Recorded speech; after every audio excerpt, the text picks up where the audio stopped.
Welcome to Triumph and Disaster, a show dedicated to manly creativity and culture. Brought to you by your host, Cameron McHarg.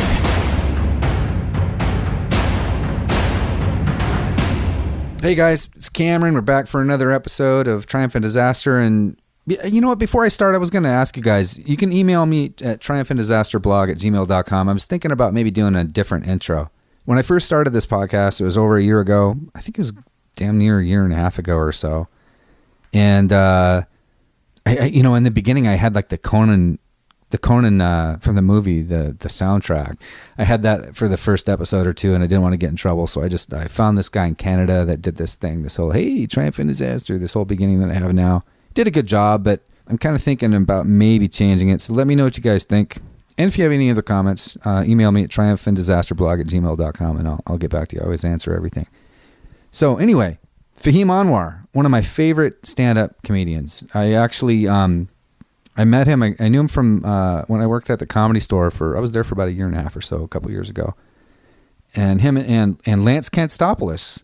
So I actually saw Lance before I saw Fahim. Lance, we have kind of a weird episode, a rare one, in that I have both these guys making an appearance on this show.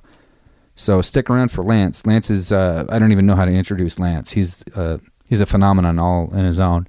But Fahim, you may have seen him in Whiskey Tango Foxtrot. He was in Neighbors, The Carmichael Show, Californication. He's been in that. You may have seen him do stand-up on Conan O'Brien. He's one of my favorites. He's one of my favorite comedians. We actually we're from the same area. We're actually born in the same hospital in Everett, Washington. It's crazy. We kind of bonded over the Seahawks. I hope I didn't just alienate people with the Seahawks. I know a lot of people hate the Seahawks, but so yeah, we're Seahawks fans. We're from the same area. He went to University of Washington, and yeah, I just think he's one of the best stand-up comedians. One of my favorites, one of my personal favorites. So I'm really happy to have him on the show, and Lance. So we'll just cut to the chase. Hope you guys enjoy. Here's Fahim Anwar, and then Lance Cantstopolis. All right, so we're on now. You don't want to wear these things, do you? Headphones. Listen to your own voice. Can if you want. Yeah, no, I don't want to listen to my own voice. Fuck that. You hear me? Yeah. So if you pull it away, it's not there anymore. Good to see you, dude. It's been a while. And yeah, right in front of the stage where Richard Pryor did his thing. That was the thing. You actually do that on there too? Oh, all right.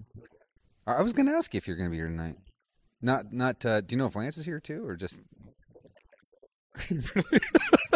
I have to admit. Okay, so on that right off the bat. So I worked at this fucking Sodom and Gomorrah, which I love. I honest to God, dude, I miss this place so much. I miss the people here so much. And I say Sodom and Gomorrah in a charming way, because it really is. But I love it. But the first time I saw you, well, I saw Lance before I saw you.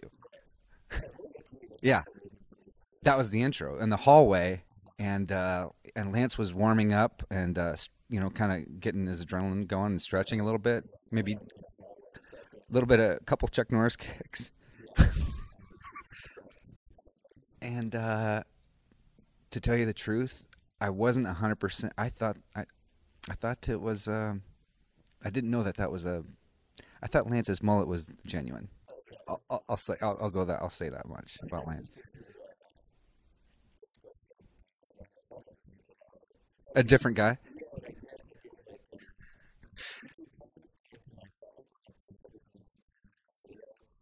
Maybe we should.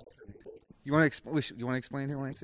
All right. Well, fuck it. All right. So I mean, yeah. All right. So should I? All right. Nobody knows, because let's just assume that some people don't know. There might be someone in Iowa who doesn't know who you are.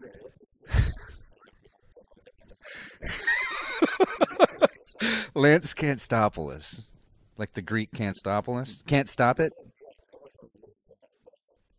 It sounds sort of vaguely Greek. He's going to be dropping by at the last half of this anyway at some point. But so this is another stand-up comedian who looks remarkably like you with a mullet.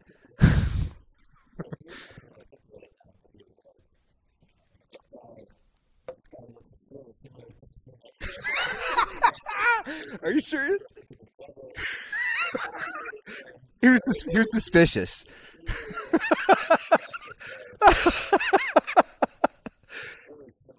Are they? Is it? Are you allowed to have Lance's name on the wall? Yeah. Is it Adam's choice or who's? Has, yeah. Then it'd make an exception. Okay. So, all right. Let's back the fuck up a little bit. You're a comedian. People are like, what the fuck are they talking about? Who's Adam? Anyway. So Adam's the guy who books all the comedians at the Comedy Store. The Comedy Store, in case you don't know, is like the world fucking capital of stand-up comedy.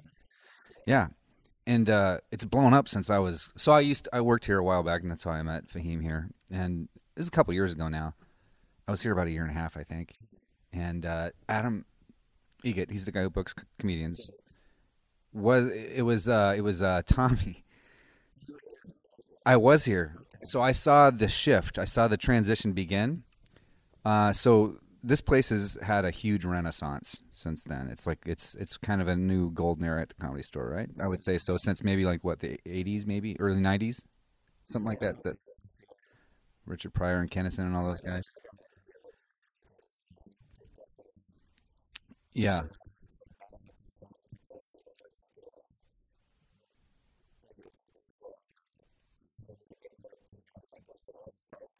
yeah. I saw that beginning to happen. Right. This was happening before I left, and like Joe Rogan started coming back, and David Spade, and yeah, and it kind of started bringing everybody back.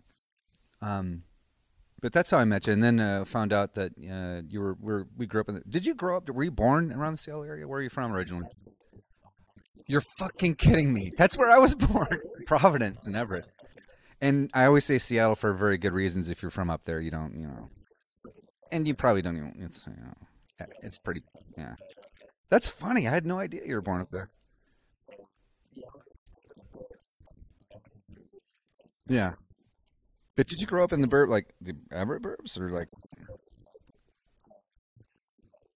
what high school did you go to? Okay, yeah, that's around there. Yeah, yeah. I went to Cascade. Cascade. Yeah, right. Crazy. Oh yeah. Okay, that's Mukilteo or something. Yeah, yeah.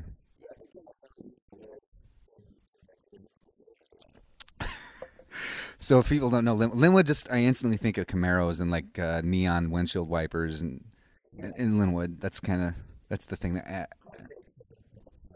Mukilteo is nice. Yeah, A- and yeah, nobody knows what. Still, everybody-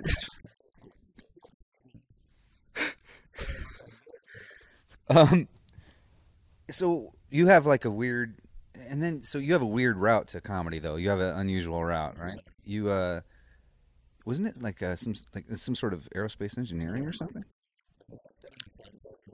Pretty much, if you're from that area, you're gonna end up working at Boeing. Yeah, yeah. Whether it's some labor union kind of thing or like whatever, all the way up to engineering. Yeah, yeah. Basically, all of Everett. You know, so you're gonna design planes at UW.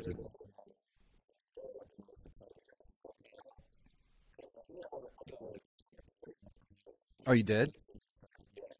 No way. Okay, you did it a little bit up there then.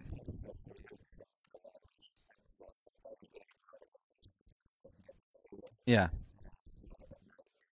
yeah. Where'd you do comedy up there in the Seattle area though? Was it the underground? Yeah, Pioneer Square. Yeah.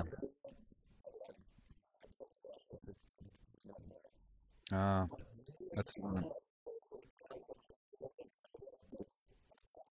okay. Well, I remember the old one. Remember it was kind of a dungeon. Yeah. Was is there was a place called Dante's in the U District too that I don't even know if that's there anymore. Yeah. But right. So you were kind of doing the little local scene up there for a while? I didn't know that.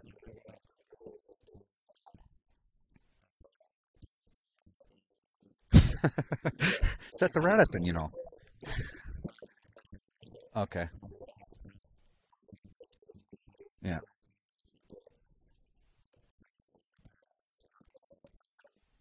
I didn't know that. Okay.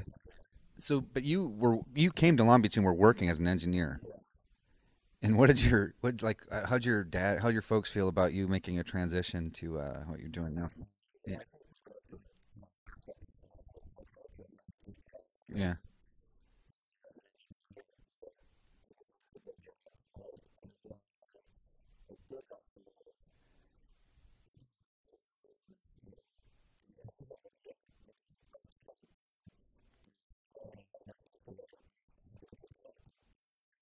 Didn't you say your folks were from Afghanistan? They're from Afghanistan. So was that like an extra being a first generation immigrant, and then their gets a degree, and then they're like, I want to go, I want to do comedy now. Was that did that fly okay? Yeah, I'm sure. Even on the side, not a big fan of that. How is it now though? Still feel the same way?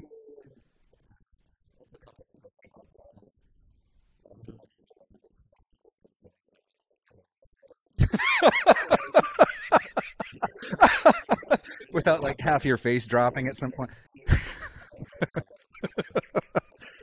Without having a blowout? Yeah, yeah.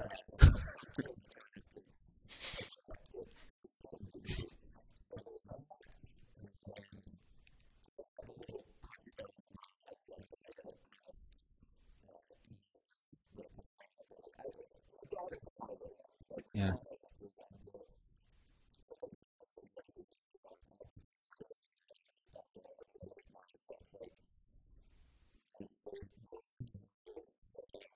So they're like throw him little bones like, "Oh, okay, he's doing all right."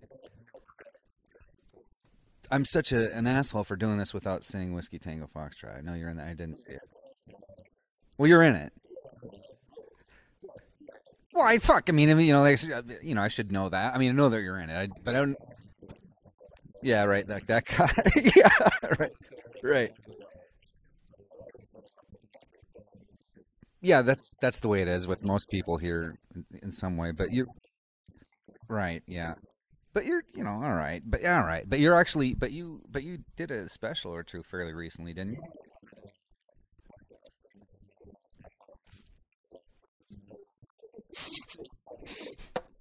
So where's the special? But they own it? No, I'm sorry, go ahead. So is it like you can't do anything with it?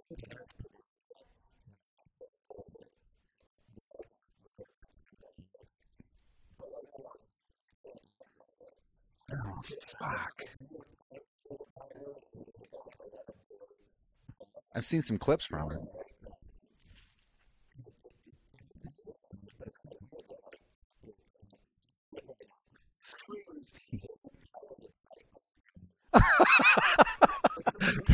Well, say what it is, man. I mean, uh yeah, yeah. Well, I know. Well, but we can just say that it exists, right? It exists there.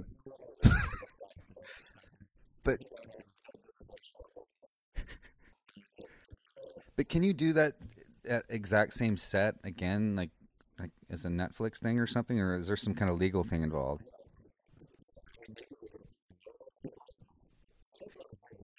I don't mean the one that you've done, or I mean doing it again, but the same set. Yeah, just new material.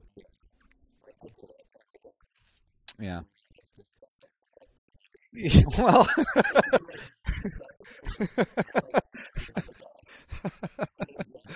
right.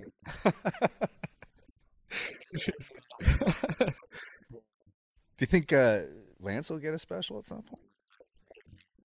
Yeah. Lance does a lot of crowd work though, right? Fuck yeah. Has Lance been on this stage in the main room? Yeah. S- Yeah. Do you like that one better? Just more intimate, more close up, or?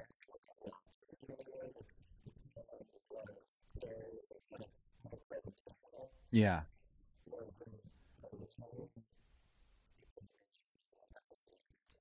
So the original room. So that's right. That's right. This is like a big show. This is like a big room. This is the room you guys were like Richard Pryor did live on the Sunset Strip, and it's a big old show. The original room is like this fucking dark thing. Like uh, it's surrounded by it's like vacuum sound in there.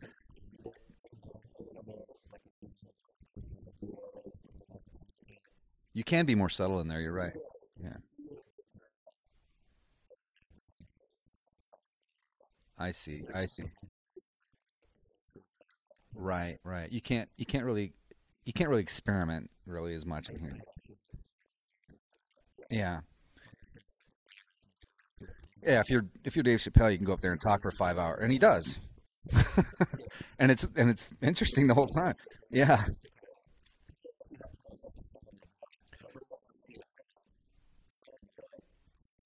Well, I was actually, you know what, I was just gonna say that, and that's probably true for most people. But I mean, I was just gonna say one of my favorite things, one of my best favorite experiences from being here was watching guys.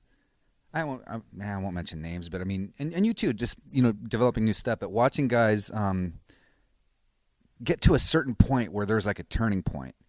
I've seen it with a couple people where they're kind of not really, they haven't really found themselves as a comedian. They're kind of struggling. They might be frustrated and shit. And then over a period of like just like a week or two, all of a sudden, holy shit, holy fuck, something happened, and they've like accepted something, and then they've like, boom, all of a sudden they're like on a different level, like they developed, and it's just a matter. I'm assuming it's just a matter of just a harsh grind over time to find yourself. Like I heard, like for example, like Sebastian. Does he go by Sebastian, or do you go by his last name now too? Sebastian, who I think is fucking hilarious. I heard he was not doing so well in his first year or two, like at all. Like he wasn't really finding himself. He was trying to do some character. It wasn't really working. And then and then all of a sudden he had like this turning point where he kind of found himself and accepted him, and then accepted the Sebastian that we know instead of this character. And now he's fucking hilarious.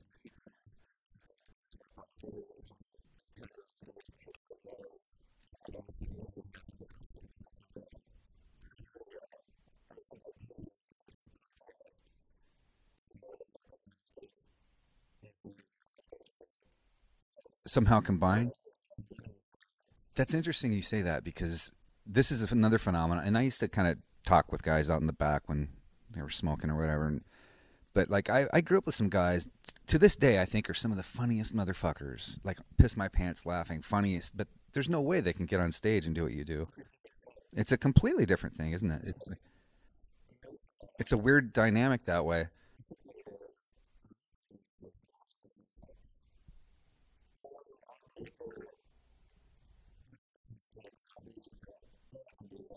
Yeah, yeah,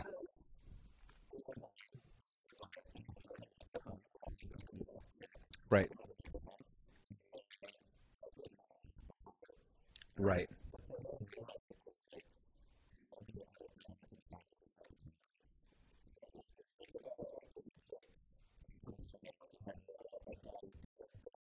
Mm-hmm.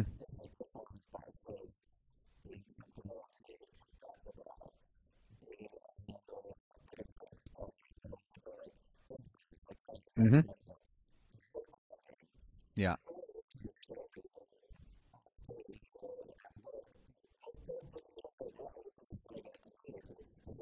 You you can feel the deadness. Yeah, yeah,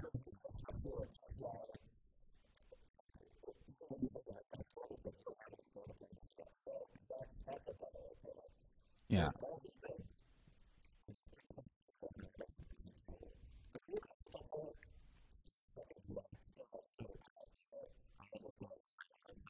Right,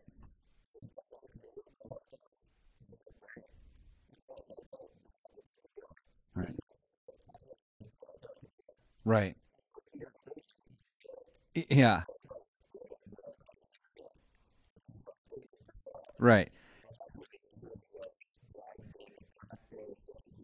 Dude, I have so much. I have respect for it too. I've had people when I worked here, and I'll admit it. I'd be like, I kind of want to try doing that, like, and people would ask, "Are you going to do it?" And I was like, No, dude, because I felt like it was honestly. Well, there's a couple things. I see that.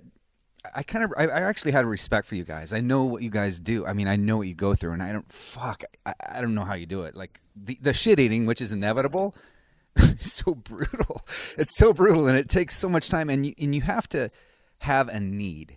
You really have to have a need. I don't have the need. It just seems like it's more like a little trivial little fun thing. Oh yeah, I can get on stage and do it, but it's just not true. You have to have a need to fucking grind for a long time. And I have respect for what you guys do. So it's not like I'm gonna assume like I know that you can't just hop up there and do anything worth anything. I went upstairs in the belly room one time. I can't remember his name right now. The guy that does shit. I can't. He's from Boston. Anyway, he called me up there. I was like, oh, this is gonna be fun. And I grabbed the mic, and that's a belly room. The belly room's like the size of a living room. And is that right? Did he do up there? The thing on Netflix right now? No shit. God, that's really intimate. It holds like 50 people or something. That's nuts. I have to check that. I haven't seen it yet. But yeah, even that, I was like, I mean, I wasn't by myself, so it was able to kind of joke around, but I got a taste, of the fucking terror of looking out there, of failing in front of it was only like 24 people, So that's it.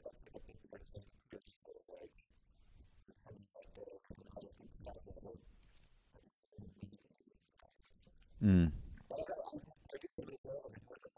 You can read it, right?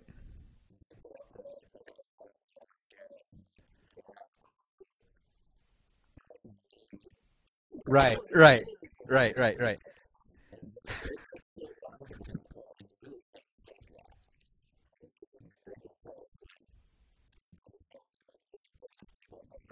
right.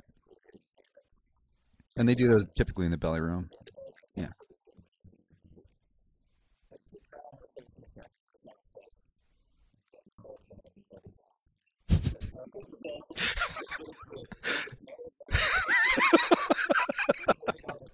Yes. Yeah. Yeah. Yeah. Yeah. Yeah. Yeah. Right. But,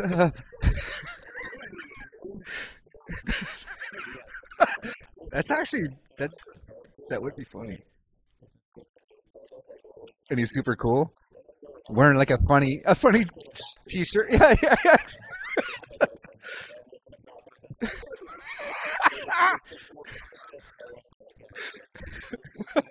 If you see a lot of stand up, you'll know what this is. But no, but what you were talking about, this comfort that you're talking about, where you don't need anything, that's actually super compelling as an audience member. I think when because you lean in, you like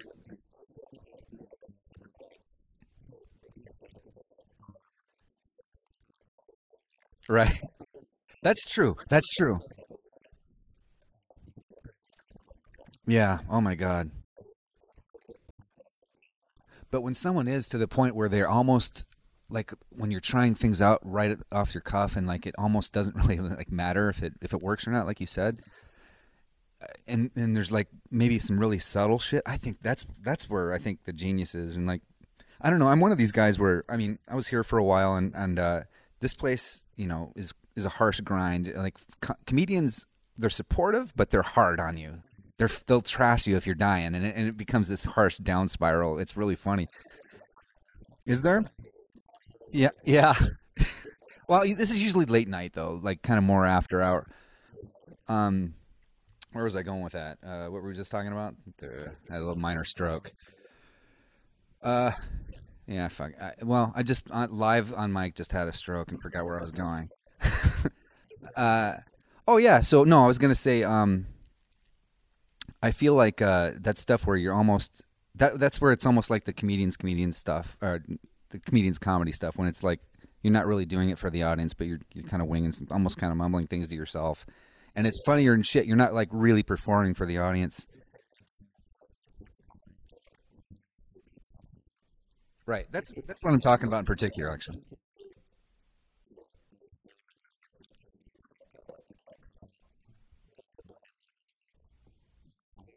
Right. You're being to an airport. You're talking to like one drunk guy. Yeah. Right.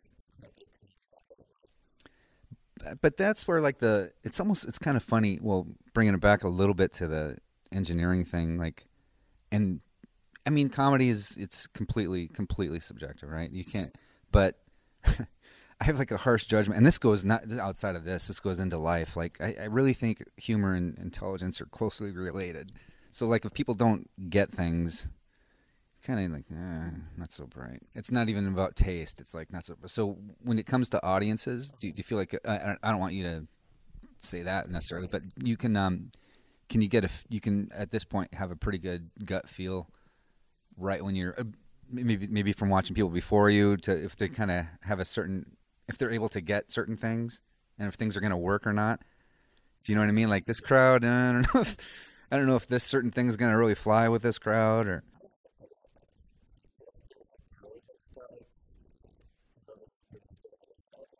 yeah.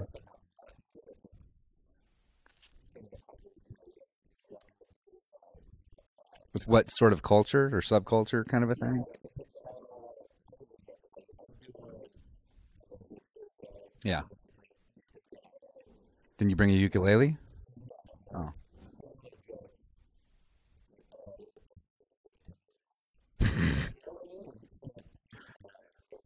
Wow. Interesting.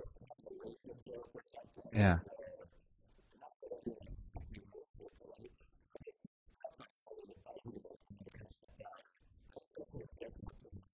Well, you've made jokes about yourself, like race related joke. I mean, so even self deprecating kind of things when you're talking about. Well, you're really ripping on rednecks. Uh, I mean, redneck. When you're ripping on rednecks, that's sort of a free pass, though, isn't it? Yeah. Yeah. Right. Right. Unless you're in Alabama, maybe.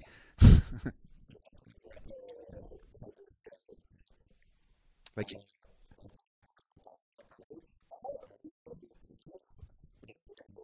yeah.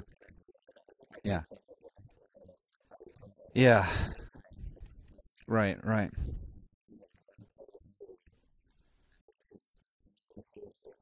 That's what I'm curious about. Like,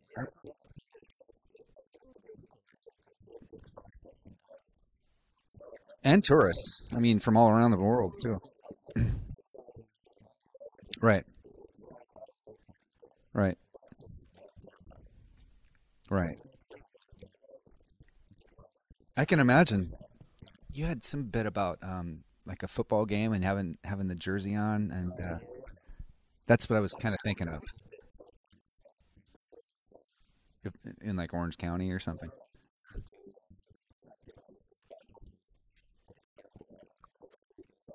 Hmm. Right.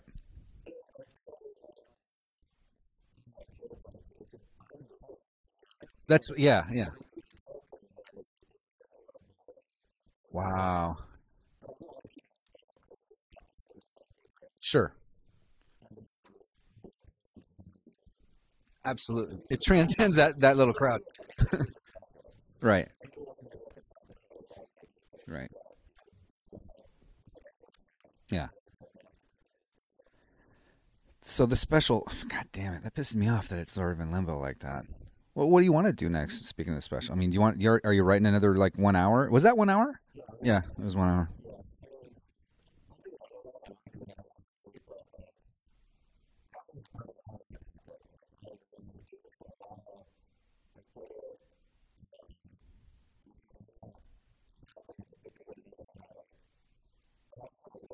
Yeah, yeah. I right. That one to get some mileage. Yeah, yeah. No, I get it. Well, hopefully that can be somehow cut loose, and I don't know. Oh, that'd be good.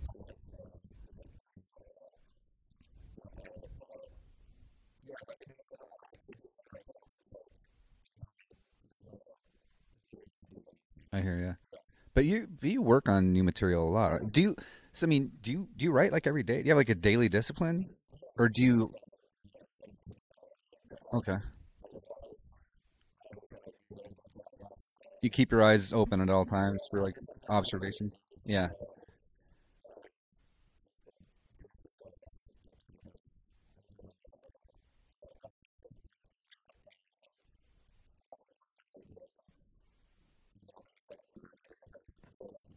Yeah.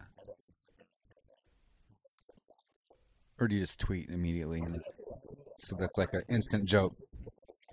Right.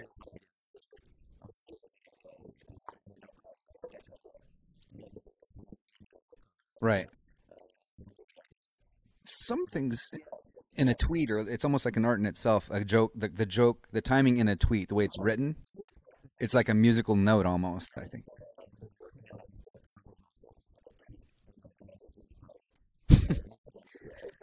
No, I mean, I was just thinking of the videos you've done. That's all. No, it's not dumb. It's real. It's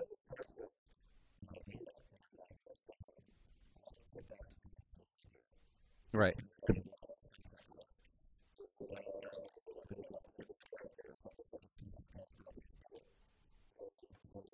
Yeah.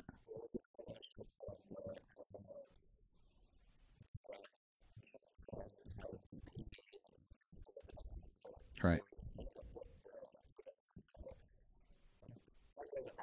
It's probably important to be able to do all that though, right? Instead of just like, well, just on the stage, you're really missing out on a lot there. I see. Yeah. Yeah. Yeah. What else was I gonna ask you, man? So, oh yeah, I want to go back to like, so were you passed by Mitzi? So what was your?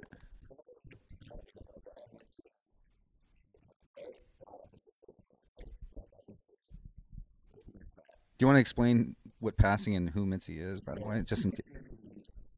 That's her booth right behind us, isn't it? Yeah.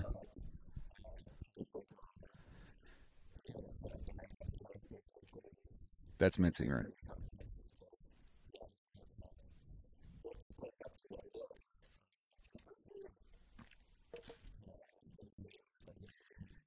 Yeah.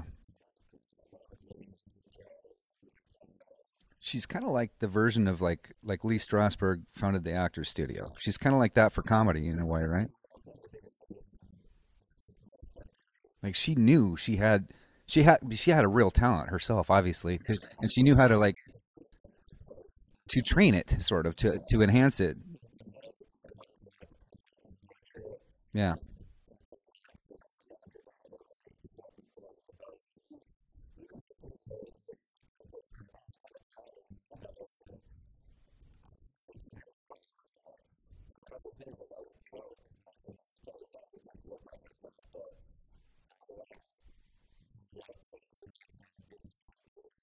Mm.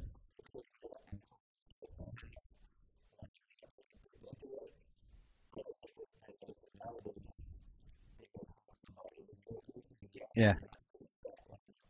Right.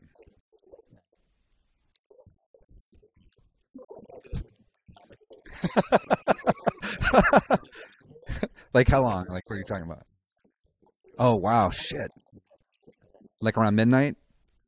One? Yeah. But you're totally free at least at that time, but that's a long time.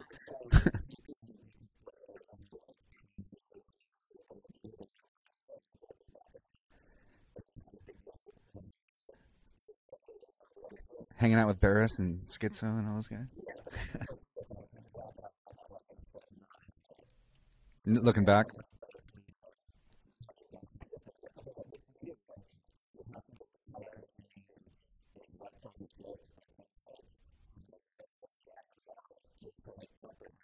isn't that interesting? That's interesting that she had that. She knew she had that sort of vision in people,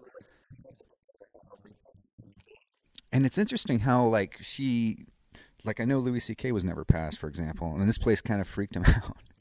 And I don't think he's the only one. Yeah, Seinfeld too. That's right. That's who it was. Not that long ago, right?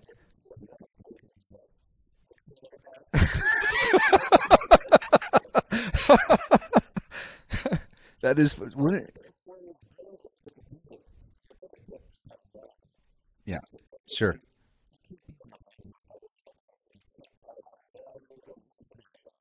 Yeah, sure. Yeah. Well, she had an eye. Who was it that you were like when you were a kid? So you wanted to be a comedian from a pretty young age. Stand up. Was it like Eddie Murphy, Richard Pryor? What was it? Yeah. Did you have it on a cassette tape? Okay.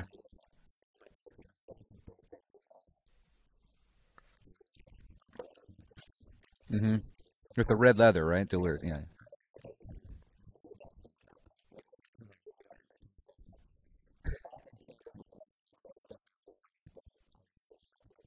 Like 90s SNL, like oh my God, that was the I think that was better than it was in the 70s actually. Looking back. Yeah. Chris Farley and yeah. Yeah. So fucking funny. This was so funny that people back at that time, and this is before like, you're not like record. Well, you could record on a VHS tape, uh, but people would stay home. Like people would stay home on Saturday nights to watch SNL,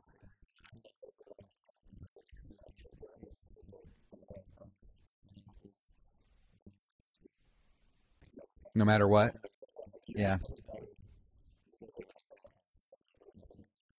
Hmm.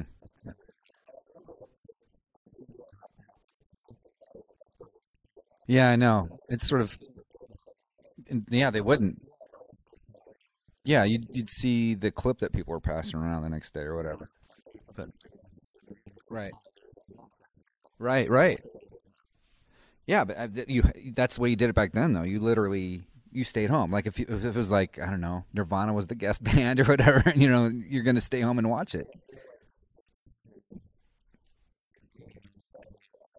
Yeah, staying up late. So it was like Eddie Murphy, and so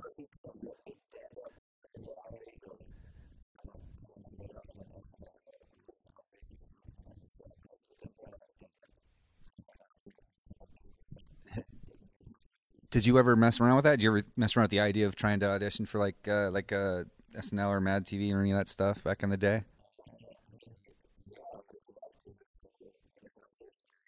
Yeah. Oh, did you? Okay. Is it right in front of Lauren though? By the way, I want to hear what you're gonna say. Okay. Okay.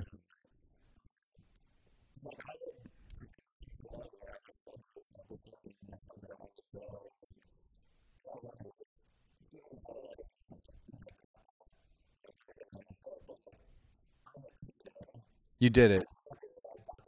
Yeah. Yeah. For certain reasons. Yeah.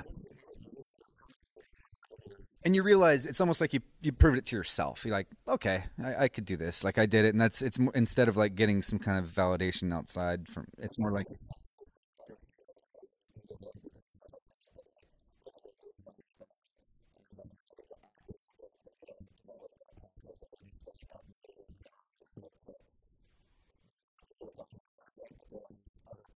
yeah,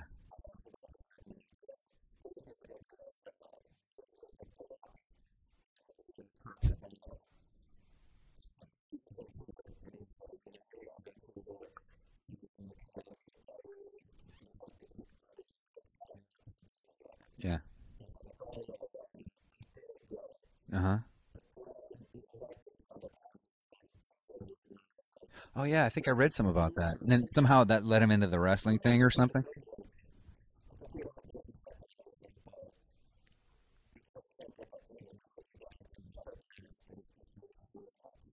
Yeah, you can get there and realize, huh, maybe this isn't. Yeah, and there's something else that's even better. Yeah, that's super cool, man. That's super cool. So what now, dude?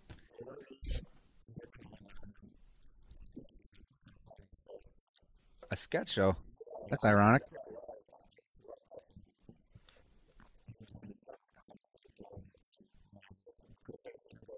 I don't know that one.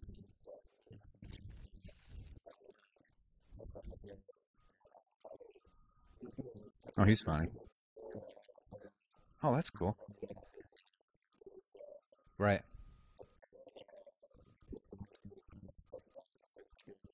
That's fucking cool. So where do you look for that?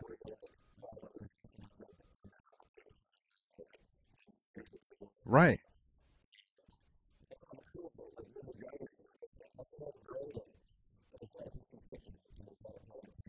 Yeah. Yeah. Yeah, there is you exactly what you want to do.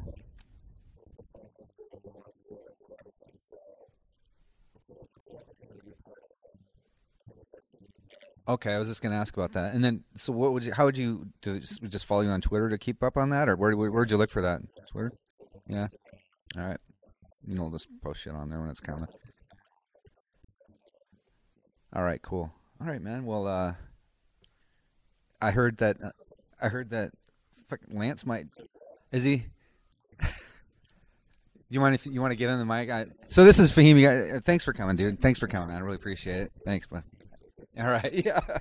All right. All right. Hey. All right. Well, we actually haven't met before. So Lance Cantstopolis. Uh, so you want to introduce yourself and a little bit about? Yeah. Everybody knows. Well, maybe you do chicks.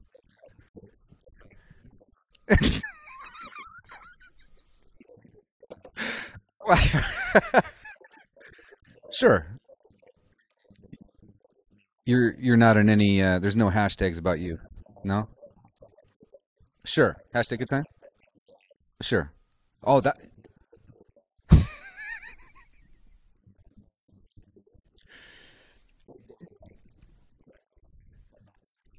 So I'm going to ask you some personal questions. Nobody knows where you're from. Where are you willing to indulge us on that? Because you, yeah, I see. Sure. What kind of photos?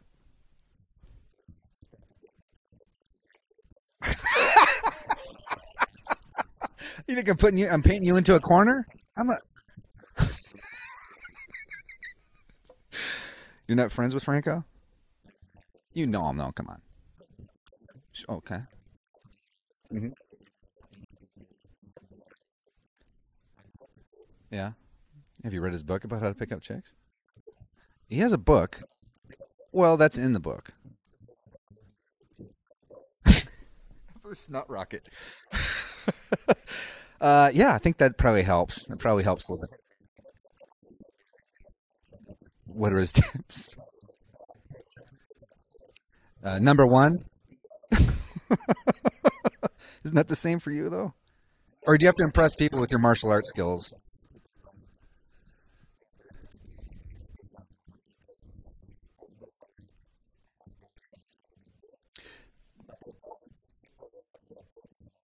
Sure. Well, what do you have to do? Do you have to dance? You have a pretty solid foundation in that too. Yeah. Or are you self-trained? Are you self-taught? Oh, really? No shit. Just by yourself, and what were you listening to? Shadow dance. Do you throw in some boxing too, or not? Not you keep those separate. You don't really box so much as kick as kick. What is your technique? Yeah. Right. Do you ever employ nunchucks or but mostly with the kicks? Okay. Do you use product in your hair?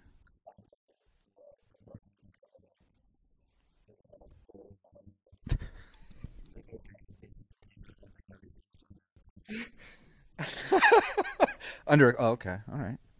But not like scented oils of any sort. It could be.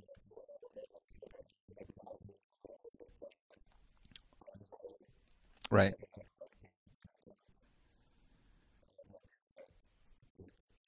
Sure. Not scented like that. Yeah, I don't do you normally wear jewelry? I don't see any jewelry on you. You're just in a rush? It could be dangerous if you have to have some sort of combat, I think, as well. Which, yeah.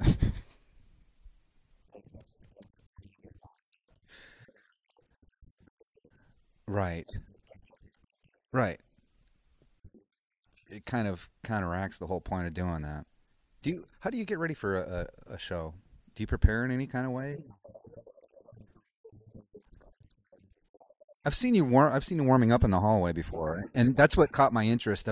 Because I thought, you looked as if I didn't know if you're getting ready to do some sort of an athletic event, or if you were, going to get some sort of a fight, or I don't know what was going. It's all the same. That's okay. And so that's how you get your focus. Yeah. Uh-huh. Yeah. Yeah. You lay off the alcohol. It's just water. Gotcha. Stay sharp.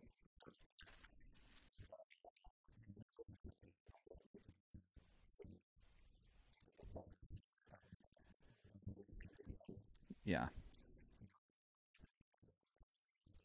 You just want to brush them aside and get to the real business. Right.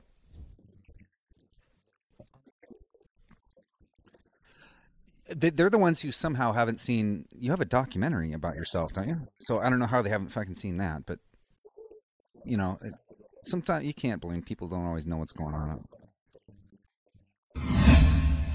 So Lance Cantstopolis continued on for about 2 hours. Unbeknownst to him, the batteries died. I'm actually playing his documentary in the background here. You can hear this music. This is the opening, and he's dancing like a badass. Everybody come into this world and blank slate. What you do with that slate up to you. I made sure mine was dope as shit. Okay, so let me turn this down. So anyway, it's called Out of Nowhere, and I'm going to make sure to post that at the triumphanddisasterblog.com. So go to triumphanddisasterblog.com, and you'll see the blog and the podcast for Fahim and Lance. And then if you click on that, you'll see Out of Nowhere, and you'll see the documentary on Lance Cantstopolis. So for Lance Cantstopolis, all right, so Lance is Lance. Cantstopolis is Cantstopolis.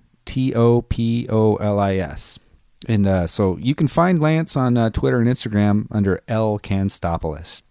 So Fahim, yeah, I love that guy. He's so great. I'm so happy that I had him on here, and I hope you guys enjoyed having him on too. You can find Fahim at fahimanwar.com. So Fahim. Anwar is Anwar. Fahimanwar.com. And you can find him on Instagram and Twitter under just Fahim Anwar, at Fahim Anwar. He's on there, both of those. So maybe I'll have Lance on again at some point for more than 5 minutes. We'll see. We'll see about that. Just make sure to follow us at triumphanddisasterblog.com. And not Fahim, but Lance also has a page. You have to look him up on Facebook. He has his own Facebook page, so make sure to like that as well. And I've got a Patreon. I've mentioned this before. If you go to patreon.com/triumphanddisaster, if you become a patron, I'm going to have some things in the future. Like maybe in the future, for example, I'll have Lance on and have a YouTube live Q&A with Lance, this sort of thing. But you only be able to see it if you're a patron, like a monthly patron for it. So make sure to go there. Go to Patreon, patreon.com/triumphanddisaster, and become a patron. Support this thing, and we have some pretty cool stuff coming up for you there. And that's it. That's it for this week. Hope you guys enjoyed. We'll see you next week. Thanks.